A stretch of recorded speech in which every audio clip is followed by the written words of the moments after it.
CII के conference में बोले पीएम मोदी, कहा कौशल विकास और रोजगार पर सरकार का फोकस, लोगों के ईज ऑफ लिविंग को बेहतर करने में जुटी सरकार।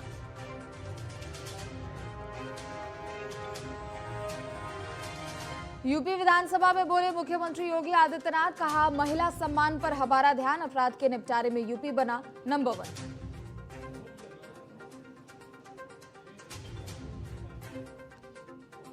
वायनाड के मेपल्डी में भारी भूस्खलन के चलते हुआ हादसा, अब तक 8 लोगों ने गंवाई अपनी जान, सैकड़ों घायल, राहत और बचाव जारी, सेना ने भी लगाए हेलीकॉप्टर।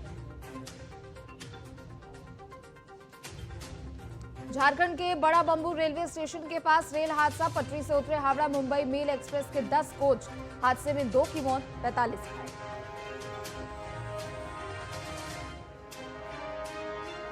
केजरीवाल की गिरती सेहत पर इंडिया गठबंधन एकजुट, जंतर मंतर पर करेगा प्रदर्शन, तिहाड़ प्रशासन पर लगाया खिलवाड़ करने का आरोप।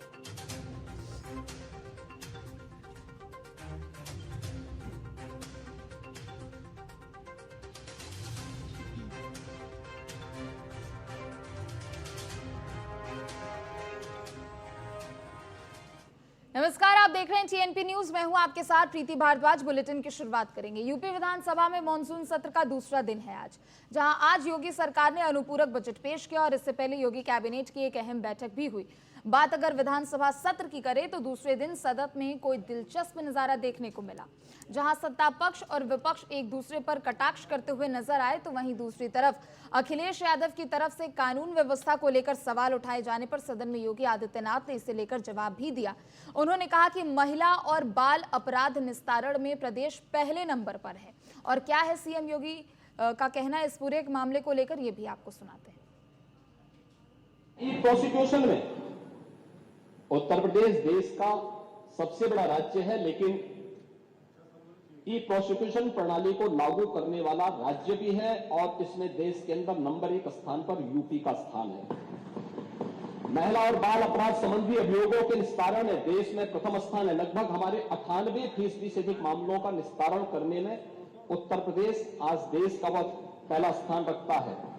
और मैंने जो पहले भी कहा, घरेलू हिंसा से पीड़ित महिला के लिए 181 की एक सर्विस है और 1090 बाहर महिला संबंधी अपराध के लिए जब कोई घटना घटित होती है तो कोई महिला कॉल करती है तो उस पर तत्काल सेवा वहीं उपलब्ध होती है। इन सबको इंटीग्रेट करने का काम भी 112 के साथ इंटीग्रेट करने, 181, 1090 और 112 को भी इंटीग्रेट करके अगर कहीं भी सूचना आ रही है, उस सूचना को संबंधित तक भेजने के साथ ही उसको तत्काल रिलीफ मिल सके, इसके लिए भी यहां पर कार्य किया गया है कि 24,000 जो महिला संबंधी अपराध थे प्रदेश के अंदर 2016 में अगर हम देखेंगे तो बलात्कार की जो घटनाएं घटित हुई थी वह 1838 हुई थी, लेकिन अगर मैं 24 के अंदर की घटना बताता हूं, इनकी संख्या है 1373। और मुझे लगता है ये घटनाएं बताती है 25% से अधिक की कमी इस बारे में बताती है कि अपराधी आबादी तो बढ़ी होगी इस दौरान, और आबादी बढ़ने के क्रम में अपराध कम हो रहा है, नियंत्रित हो रहा है। लेकिन जो मैंने कहा, महिला संबंधी अपराध दोनों प्रकार के होते हैं, घर के अंदर भी होते हैं और घर के बाहर भी होते हैं। दोनों के लिए सरकार ने उस प्रकार की सेवाएं भी उपलब्ध की हैं। घरेलू हिंसा से संबंधित मामलों में 181 की सेवा है। घर के बाहर की सुरक्षा के बारे में जागरूकता पैदा करने के लिए और उन्हें सुरक्षा उपलब्ध कराने के लिए तत्काल वो कॉल कर सके, इसके लिए 1090 की सेवा उन्हें उपलब्ध कराई गई है। मिशन शक्ति के अंतर्गत पिछले 7 वर्ष में हम लोगों ने लगभग 1.5 लाख पुलिस कार्मिकों की भर्ती की है प्रदेश के पुलिस बल में। और मुझे बताते हुए प्रसन्नता है कि 17 के पहले जितनी भी भर्तियां हुई उन सभी को अगर हम जोड़ लें तो कुल 10,000 महिला पुलिस कार्मिक भर्ती हुई थी, लेकिन 17 से लेकर के 22-23 तक जो भर्तियां हुई, इन भर्तियों में प्रदेश में 20,000 से अधिक महिला पुलिस कांस्टेबल की भर्ती करने में हमें सफलता प्राप्त हुई। यानी आजादी के 70 वर्षों में जितनी भर्ती हुई थी महिला, उससे दोगुनी भर्ती अकेले 5 वर्ष के अंदर हमने पुलिस महिलाओं को यहां पे भर्ती किया। पुलिस की भर्ती में उनकी 20% हॉरिजॉन्टल आरक्षण की व्यवस्था उन्हें प्राप्त हो सके, इसको अनिवार्य रूप से प्रदेश के अंदर लागू किया। और चलिए खबर पर और भी अधिक जानकारी के लिए ब्यूरो चीफ राहुल मिश्रा हमारे साथ जुड़ चुके हैं।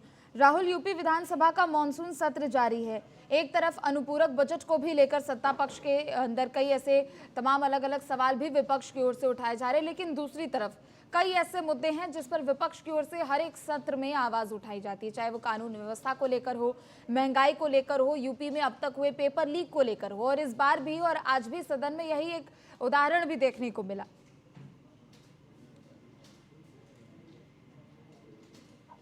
राहुल, आप तक आवाज पहुंच रही है मेरी?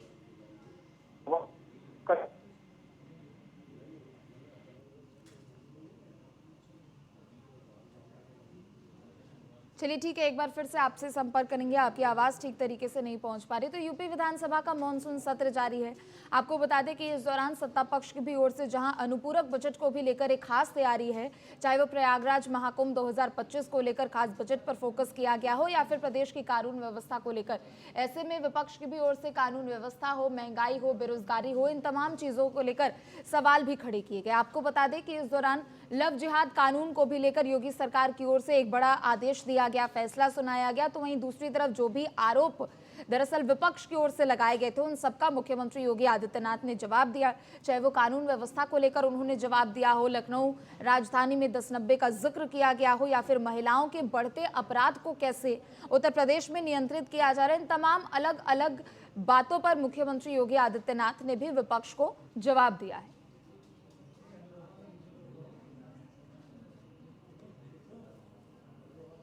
और चलिए खबर पर और भी अधिक जानकारी के लिए ब्यूरो चीफ राहुल मिश्रा एक बार फिर से हमारे साथ जुड़ चुके हैं। राहुल, यूपी विधानसभा का मॉनसून सत्र जारी हो और ऐसे में सत्ता पक्ष की भी अपनी तैयारी है, लेकिन दूसरी तरफ विपक्ष की ओर से बार बार चाहे कानून व्यवस्था हो, यूपी पेपर लीक हो, या फिर तमाम अलग अलग मुद्दों को लेकर यहाँ पर सरकार को घेरा जा रहा है। किसानों की बात कर ले, महंगाई की बात कर ले, बेरोजगारी की बात कर ले।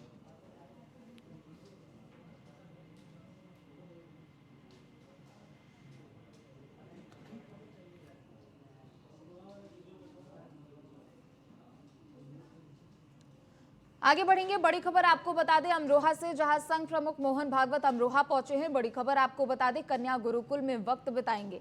तो बड़ी खबर आपको बता दें आरएसएस प्रमुख मोहन भागवत अमरोहा पहुंचे हैं, कन्या गुरुकुल में वक्त बिताएंगे। भागवत तमाम अलग अलग कार्यक्रमों में भी हिस्सा लेंगे। आपको बता दें कि लगातार 2024 के लोकसभा चुनाव के बाद मोहन भागवत तमाम कार्यक्रमों में पहुंच रहे हैं और ऐसे में आज अमरोहा पहुंचे हैं, कन्या गुरुकुल में वक्त बिताएंगे मोहन भागवत।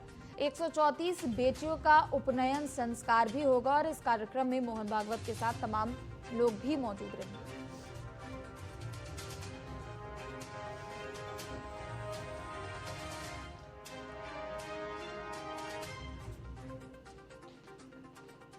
बड़ी खबर आपको बता दें जहां आरएसएस प्रमुख मोहन भागवत अमरोहा पहुंचे हैं, कन्या गुरुकुल में वक्त बिताएंगे। 134 बेटियों का उपनयन संस्कार भी होगा। ज्यादा जानकारी के लिए संवाददाता कपिल हमारे साथ जुड़ चुके हैं। कपिल, मोहन भागवत अमरोहा पहुंचे हैं, कार्यक्रम में भी शामिल होने वाले, क्या कुछ और जानकारी आपके पास?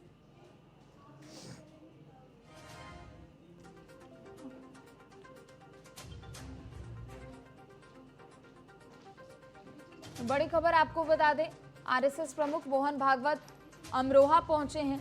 बता दें कि कन्या उपनयन कार्यक्रम में शामिल होंगे, कन्या गुरुकुल में कुछ वक्त बिताएंगे मोहन भागवत। 134 बेटियों का उपनयन संस्कार होना है और ऐसे में मोहन भागवत आज अमरोहा पहुंचे हैं, कार्यक्रम में शामिल होंगे। उनके अलावा भी तमाम लोग यहां पर कार्यक्रम में मौजूद रहेंगे।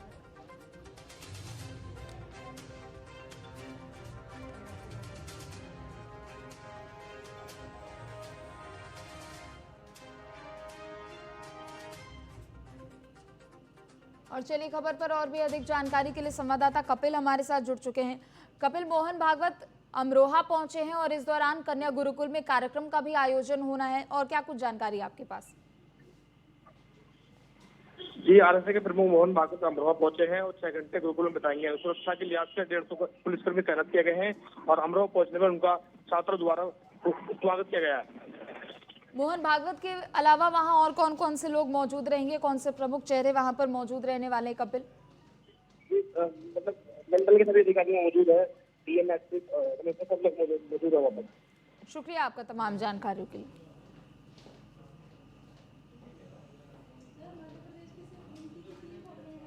तो वहीं अब खबर सपा सुप्रीमो अखिलेश यादव से जुड़ी हुई, जिन्होंने लगातार हो रहे रेल हादसों को लेकर सवाल उठाए हैं। उन्होंने हादसों की गंभीरता को देखते हुए इसके समाधान निकालने का सुझाव भी सरकार को दिया है। ये कि सरकार हर चीज़ में रिकॉर्ड बनाना चाहती है। अभी कुछ दिन पहले पेपर लीक रिकॉर्ड चल रहा था, परीक्षाओं के पेपर लीक हो रहे थे, उसका भी रिकॉर्ड बनने जा रहा है।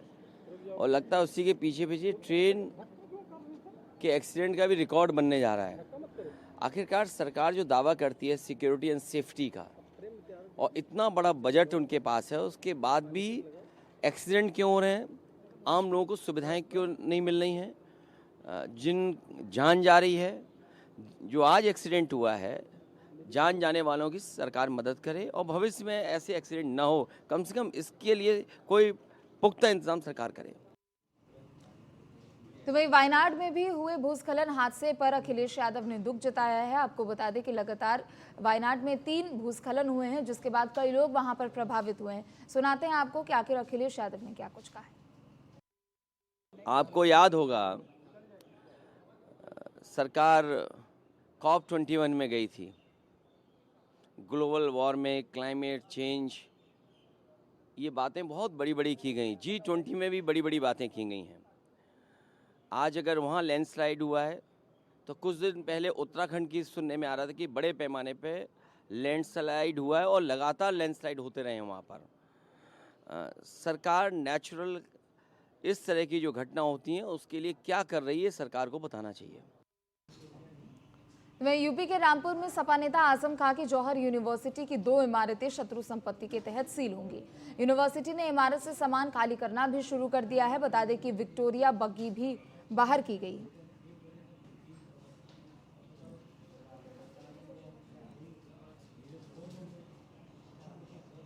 खबर यूपी के देवरिया से, जहां टीएनपी न्यूज की खबर का असर हुआ है। बीते दिनों उच्च प्राथमिक विद्यालय महुई का वीडियो तेजी से वायरल हो रहा है, जिसमें देखा जा रहा है कि क्लासरूम में शिक्षक महोदय आराम से नींद फरमा रहे हैं। इस खबर को प्रमुखता से भी दिखाया गया, जिसके बाद शिक्षा विभाग में हड़कंप मच गया। और इस पूरे मामले में जब टीएनपी न्यूज ने एडीएम प्रशासन से बातचीत की तो उनका साफ तौर पर कहना था कि वीडियो संज्ञान में आया है और बीएसए को आदेश भी दिया गया है, जिसकी जांच की जा रही है। दोषी पाए जाने पर शिक्षक के खिलाफ उचित कार्रवाई की जाएगी।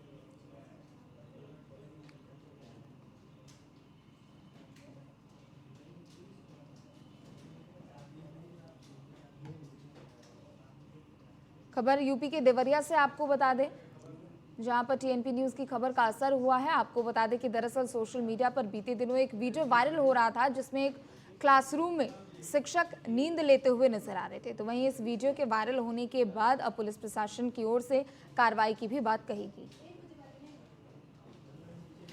जौनपुर में छेड़खानी को लेकर 2 समुदायों के बीच भिड़ंत हो गई। घटना बसरठी थाना के इलाके की है, जहां परियत बाजार से एक लड़की घर लौट रही थी, जिस पर समुदाय विशेष के लड़कों ने छींटाकशी की, जिसका मौके पर मौजूद कमलेश नाम के शख्स ने विरोध जताया। इसके बाद समुदाय विशेष के लड़कों ने अपने साथियों को बुलाया और इसके बाद कमलेश की मदद के लिए उसके 2 भाई भी मौके पर पहुंच गए। लेकिन इस बीच दूसरे समुदाय के लोग लाठी डंडे और हथियार लेकर पहुंच गए और फिर कमलेश और उसके भाइयों को पीट कर जख्मी कर दिया गया, जिन्हें इलाज के लिए अस्पताल में भर्ती कराया गया है। वहीं 2 समुदाय के बीच भिड़ंत की खबर पाकर पुलिस भी पहुंची। इसके अलावा मड़ियाहू सर्कल से और भी फोर्स बुलाई गई। घटना के बाद तनाव को देखते हुए इलाके में भारी पुलिस बल तैनात की जा चुकी।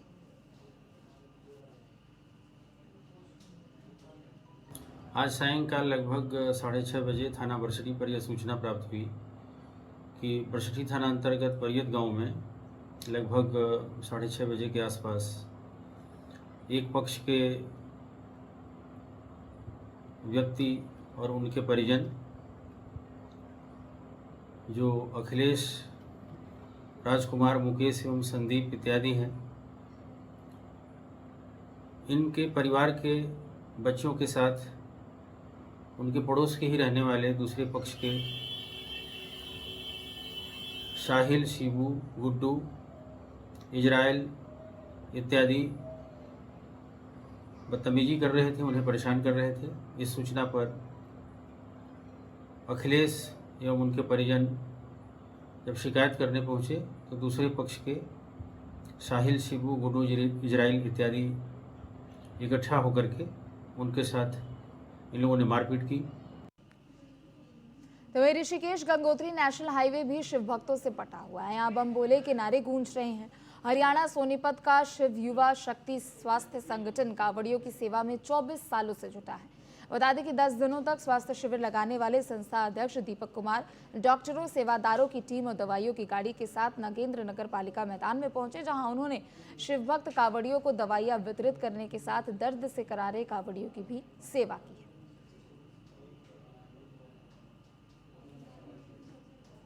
हम शिव युवा शक्ति संघ की तरफ से एक मोबाइल डिस्पेंसरी बनाते हैं। उसमें हर प्रकार की दवाइयाँ होती हैं जो भोलों को चाहिए। उसके साथ हमारे साथ राजगोपाल जी होते हैं जो भोलों की सेवा करते हैं, उनको दवाइयाँ देते हैं। और ये हमारा 24वां साल है। 25वां हो जाता, कोरोना में नहीं आ पाए। और हमारे 10 दिन का कैंप है, जैसे आमीस रूट पर है, आगरा खाल, नरेंद्र नगर, नीलकंठ, ऋषिकेश। फिर आज हम हरिद्वार की तरफ निकल जाएंगे। परेशानी हो, थकान, जुकाम, खांसी, बुखार, ब्लड प्रेशर, शुगर, इंस्ट्रूमेंट होते हैं हमारे पास। हम बाकायदा चेक करके उनको उसी प्रकार से दवाइयाँ मुहैया करवाते हैं। हमारे पास जैसे दर्द से थकान हो जाती है लंबे सफ़र में, तो उनकी मालिश करके रात प्रदान करते हैं। उनकी सेवा के लिए तत्पर रहते हैं हम दिन रात।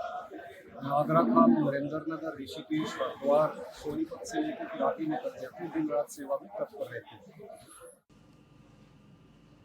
और चलिए फिलहाल इस बुलेटिन में इतना ही। देखते रहे TNP न्यूज़। नमस्कार।